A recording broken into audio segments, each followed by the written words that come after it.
उठते समय नहीं, बस साफ कर दो।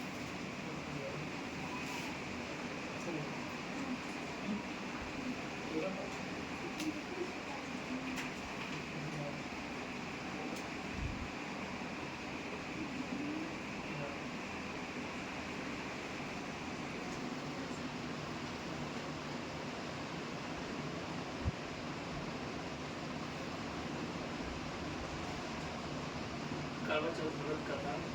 यह व्रत अति प्राचीन है। इसका प्रचलन महाभारत से भी पूर्व का है। यह व्रत सौभाग्यवती महिलाओं के लिए उत्तम माना गया है। सामान्य मान्यता के अनुसार सुहागिनी इस व्रत को अपने सुहाग पति की दीर्घ आयु के लिए रखती है। कहा जाता है कि इसे पांडवों की पत्नी द्रौपदी ने भी किया था। समय यह व्रत कार्तिक कृष्ण पक्ष को चंद्रोदय चतुर्थी में किया जाता है। व्रत की विधि क्या है? कार्तिक मास की कृष्ण की चतुर्थी को करवा चौथ कहते हैं। सुहागन स्त्रियों के लिए यह बहुत ही श्रेष्ठ व्रत है। स्त्रियां इस व्रत को पति के दीर्घ जीव होने के लिए करती हैं। इस दिन सुहागिन स्त्रियां चावल पीसकर दीवार पर करवा चौथ बनाती है, जिसे वर कहते हैं। इस करवा चौथ में पति के अनेक रूप बनाए जाते हैं तथा सुहाग की वस्तुएं जैसे चूड़ी, बिंदी, बिछुआ, मेहंदी और महावर आदि के साथ साथ दूध देने वाली गाय, करवा बेचने वाली कुम्हार, महावर लगाने वाली नाइन, चोरी पहनाने वाली मणिहारी, 7 भाई और उनकी इकलौती बहन, सूर्य, चंद्रमा, गौरा और पार्वती आदि देवी देवताओं के भी चित्र बनाए जाते हैं। सुहागिन स्त्रियों को इस दिन निर्लज व्रत रखना चाहिए। रात्रि को जब चंद्रमा निकल आए तब उसे अर्घ्य देकर भोजन करना चाहिए। पीली मिट्टी की गौरा बनाकर उसकी पूजा करनी चाहिए। एक साहूकार था जिसके 7 बेटे और 1 बेटी थी। 7 भाई और बहन एक साथ बैठकर भोजन करते थे। एक दिन कार्तिक की चौथ का व्रत आया तो भाई बोला कि बहन आओ भोजन करे। बहन बोली कि आज करवा चौथ का व्रत है, चांद उगने पर ही खाऊंगी। तब भाइयों ने सोचा कि चांद उगने तक बहन भूखी रहेगी, तो एक भाई ने दिया जलाया, दूसरे भाई ने छलनी लेकर उसे ढका और नकली चांद दिखाकर बहन से कहने लगे कि चल चांद उग गया है, अर्घ्य ले ले। बहन अपनी भाभीयों से कहने लगी कि चलो अर्घ्य दे दे। तो भाभी बोली तुम्हारा चांद लगा होगा, हमारा चांद तो रात को उगेगा। बहन ने जब अकेले ही अर्घ्य दे दिया और खाने लगी तो पहले ही ग्रास में बाल आ गया, दूसरे ग्रास में कंकर आया और तीसरा ग्रास में मुंह की ओर किया। तो उसकी ससुराल से संदेशा आया कि उसका पति बहुत बीमार है, जल्दी भेजो। माँ ने तब लड़की की विदा किया और कहा कि रास्ते में जो भी मिले उसके पाँव लगना और जो कोई सुहाग का आशीष दे तो उसे पल्ले में गांठ लगाकर उसे कुछ रुपये देना। बहुत जब भाइयों से विदा हुई तो रास्ते में जो भी मिला उसने यही आशीष दी कि तुम 7 भाइयों की बहन तुम्हारे भाई सुखी रहे और तुम उनका सुख देखो। सुहाग का आशीष किसी ने भी नहीं दिया। जब वह कहा कि सुहागी रहो, सपूतो हो, तो उसने यह सुनकर पल्ले में गांठ बांध दी और ननद को सोने का सिक्का दिया। तब भीतर भाई तो सास ने कहा कि पति धरती पर खड़ा है, तो वह उसके पास जाकर उसकी सेवा करने के लिए बैठ गई। बाद में दासी का हाथ बची कुची रोटी भेज दी। इस प्रकार से समय बीतते मार्गशीर्ष की चौथी आई तो चौथ माता बोली करवा ले भाइयों की प्यारी करवा ले। लेकिन जब उसे चौथ माता नहीं दिखलाई दी तो वह बोली कि हे माता, अपने मुझे उजाला तो आप ही मेरा उद्धार करोगी, आपको मेरा सुहाग देना पड़ेगा। तब उस चौथ माता ने बताया कि बॉस की चौथ आएगी, वह मेरे से बड़ी है, उसे ही सब कहना, वो तुम्हारे सुहाग वापस देगी। बॉस की चौथ आकर चली गई। माघ की चली गई, फागुन की चली गई, चैत्र, बैसाख, ज्येष्ठ, आषाढ़ और सावन, भादर की सभी चौथी आई और यही कहकर चली गई कि आगे वालों को कहना। आसिन की चौथ आई तो उसने बताया कि तुम पर कार्तिक की चौथ नाराज है, उसी ने तुम्हारा सुहाग लिया, वही वापस कर सकती है, वह आएगी तो पांव पकड़कर विनती करना है। यह बताकर वह भी चली गई। जब कार्तिक की चौथ आई तो वह गुस्से में बोली, भाइयों की प्यारी करवा ले, दिन में चांद उगानी करवा ले, व्रत खंडन करने वाली करवा ले, भूखी करवा ले। तो यह सुनकर वह चौथ माता को देखकर उसके पांव पकड़कर गिराने लगी हे चौथ माता, मेरा सुहाग तुम्हारे हाथों में है, आप ही मुझे सुहागिन करे। तो माता बोली, पाविन पापिन हत्यारिन, मेरे पांव पकड़कर क्यों बैठ गई? तब वो बोली कि जो मुझसे भूल गई क्षमा कर दो, अब भूल नहीं करूंगी। तो चौथ माता ने प्रसन्न होकर आंखों से काजल, नाखूनों से मेहंदी और टीके से रोली लेकर छोटी उंगलियों की से उसके आदमी पर छींटा दिया। तो वह उठकर बैठ गया और बोला कि आज मैं बहुत सोया।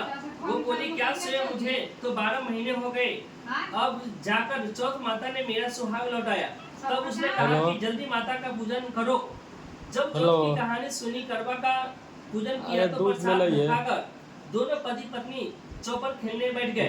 नीचे से दासी आई, उन दोनों को चौपर पास से खेलते देखा तो उसने सासू जी को जाकर बताया कि तब से सारे गांव में यह बात प्रसिद्ध हो गई कि सब स्त्रियां चौथ का व्रत करे तो सुहाग अटल रहेगा। जिस तरह से साहूकार की बेटी का सुहाग दिया, उसी तरह के चौथ माता सबको सुहागिन रखे। यही करवा चौथ की उपासना की सनातन महिमा है। व्रत कथा 2। अति प्राचीन काल की बात है कि एक बार पांडु और पुत्र अर्जुन तप करने के लिए नीलगिरी पर्वत पर चल गए थे। इधर पांडवों पर अनेक मुसीबतें पहले से ही थी। इसलिए द्रौपदी ने शोक विहल को श्री कृष्ण आराधना की। श्री कृष्ण उपस्थित हुए और पूछा, कहो क्या कष्ट है तुम्हें? प्रभु, द्रौपदी ने कहा, हाथ जोड़कर कहा, मुझे क्या कष्ट है? आप तो स्वयं जानते हैं कि आप तो अंतर्मायाई में है। मुझे कष्टों से ने बोझ में विहल कर दिया। क्या कोई ऐसा उपाय है जिससे इन कष्टों से छुटकारा मिल सके? तुम्हारा प्रश्न अति उत्तम है। द्रौपदी कृष्ण मुस्कुराकर बोले, प्रभु फिर मुझ दुखी नारी का कष्ट दूर करने का उपाय बताइए। द्रौपदी ने पूछा, यही प्रश्न एक बार पार्वती जी ने शिवा जी से कर दिया था। तब श्री शिव जी ने करवा चौथ का विधान बताया था कि फिर प्रभु करवा चौथ की जानकारी मुझे भी दीजिए और उसकी कथा कहिए। तब कृष्ण ने एक पल पर सोचने के बाद कहा, दुख सुख जो संसारिक माना जाता है, प्राणी उसमें सदा ही लिप्त रहता है। मैं तुम्हें अति उत्तम करवा चौथ व्रत की कथा सुनाता हूँ, इसे ध्यान से सुनो। प्राचीन काल में गुणी विद्वान धर्मपरायण एक ब्राह्मण रहता था। उसके 4 पुत्र तथा एक गुणवती सुशील पुत्री थी। पुत्री ने विवाहित होकर चतुर्थी का व्रत किया, किंतु चंद्रोदय से पूर्व ही उसे क्षुधा ने बाध्य कर दिया। इससे उसके स्नेही भाइयों ने छल से पीपल की आड़ में कृत्रिम चंद्रमा बनाकर दिखा दिया। लड़की ने अर्घ्य दे भोजन कर लिया। भोजन करते ही उसके पति की हृदय गति बंद हो गई। इससे दुखी हो उसने अंत जल त्याग दिया। उसी रात्रि में इंद्राणी भूविचरण करने आई। ब्राह्मण पुत्री ने उसे अपने दुख का कारण पूछा। इंद्राणी ने बताया, तुम्हें करवा चौथ व्रत में चंद्र दर्शन से पूर्व भोजन कर लेने से यह कष्ट मिलता है कि तब उसकी लड़की ने अंजलि बांधकर विनय की उससे मुक्त होने का कोई उपाय बताई। इस पर इंद्राणी ने कहा, यदि तुम विधि पूर्वक अगली करवा चौथ का व्रत करो तो तुम्हारे पति पुनः जीवित हो जाएंगे। कन्या ने ऐसा करने का वचन दिया तो उसका पति स्वस्थ हो गया। इस पर उस कन्या ने वर्ष भर प्रत्येक चतुर्थी का व्रत किया और अनंत अखंड सुहाग प्राप्त किया। श्री कृष्ण ने कहा, हे द्रौपदी, यदि तुम इस व्रत को करोगी तो तुम्हारे सभी संकट टल जाएंगे। इस प्रकार द्रौपदी ने यह व्रत किया और पांडव सभी क्षेत्रों में विजय हुए। इस प्रकार सौभाग्य पुत्र पत्र आदि और धन खाने की इच्छुक स्त्रियों को यह व्रत विधि पूर्वक करना चाहिए। इस व्रत में भगवान शंकर की आरती की जाती है। करवा चौथ व्रत कथा 3। एक ब्राह्मण परिवार में 7 बहुएं थी। 6 बहुएं के मायके वाले बहुत अमीर थे। इसी कारण ससुराल में उनका बड़ा मान था, परंतु छोटी बहू के मायके में कोई न था। वह घर का सारा काम काज करती, सबकी सेवा करती, पर कोई भी उससे प्यार नहीं करता। सभी तुतकाते रहते। तीज त्योहार पर भी जब उसके मायके से कोई न आता तो वो बहुत दुखी होती। मोबाइल से हर वर्ष की तरह इस वर्ष भी करवा चौथ का व्रत आया। अन्य बहुओं के मायके से उनके छोटे भाई करवा लेकर आए, पर छोटी के मायके में यदि कोई होता तो करवा लाता। सास भी छोटी की ही खरी खोटी सुनाती थी। वो दुखी हो घर से निकल पड़ी और जंगल में जाकर रोने लगी। एक नाग बहुत देर से उसका रोना सुनता रहा। अंत में वो अपने बिल से निकल आया और छोटी बहू से पूछने लगा, बेटी क्या बात है, तुम रो क्यों रही हो? छोटी बहू बोली, आज करवा चौथ है, मेरा कोई भाई नहीं है। यदि मेरा कोई भाई होता तो आज जरूर करवा लेकर आता। नाग को छोटी बहू पर दया आई। नाग ने कहा, बेटी तुम घर चलो, मैं अभी करवा लेकर आता हूँ। थोड़ी देर बाद नाग ससुराल पहुंचा। ससुराल वाले इतना सामान देकर चकित हो गए। सास भी प्रसन्न हो गई।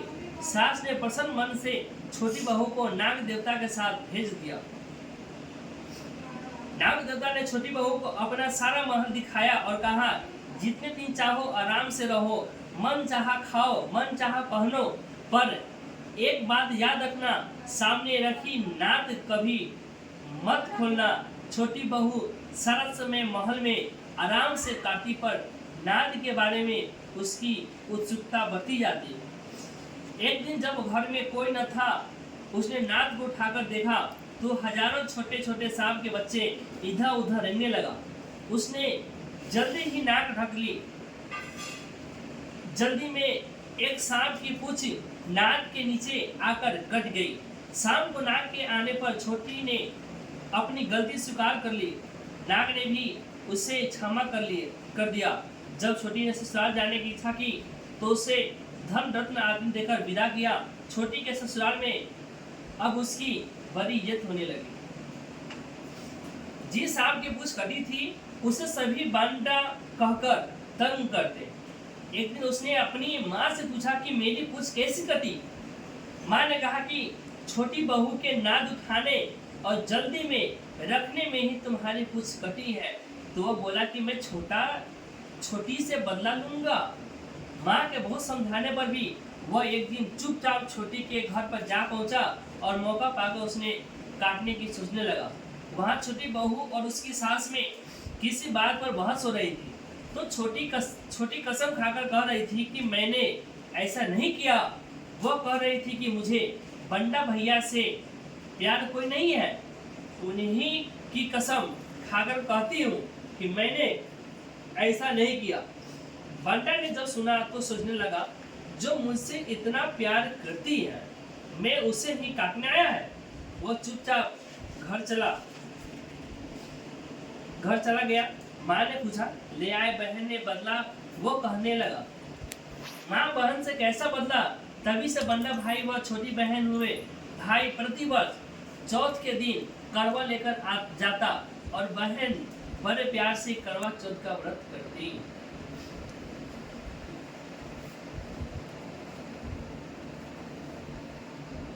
करवा चौथ व्रत कथा पूर्व।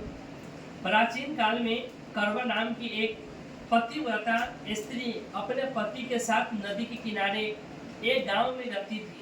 कार्तिक मास के कृष्ण पक्ष की चतुर्थी के दिन उसका पति नदी में स्नान करने के लिए गया। स्नान करते समय एक मगर मत्स्य ने उसके पैर पकड़ लिया। वह करवा करवा नाम लेकर जोर जोर से अपनी पत्नी को पुकारने लगा। उसकी बात सुनकर उसकी पत्नी दौड़ कर आई और उसने मगर को कच्चे धागे में बांध दिया। मगर को बांधकर वह यमराज के यहाँ पहुंची और यमराज से बोली, भगवान, मगरमच्छ ने मेरे पति को पैर पकड़ लिया, अतः पैर पकड़ने के अपराध में आप अपने बल से इस मगरमच्छ को नरक में ले जाओ। यमराज ने कहा, अभी मगरमच्छ की आयु शेष है, अतः मैं उसे नहीं मार सकता। इस पर करवा ने कहा, यदि आप ऐसा नहीं करोगे तो मैं आपको श्राप देकर नष्ट कर दूंगी। यह सुनकर यमराज डर गए और उस पतिव्रता स्त्री करवा के साथ जाकर मगरमच्छ को उन्होंने यमपुरी भेज दिया और करवा के पति को दीर्घायु प्रदान की। उसी दिन से यह करवा चौथ व्रत मनाई जाती है और सुहागिन स्त्रियों के द्वारा व्रत रखा जाता है। हे कर्मा माता, जैसे तुमने अपने पति की रक्षा की, वैसे सबके पतियों की रक्षा करना। इति शुभम, इति शुभम। ध्यान करने का मोबाइल उठाते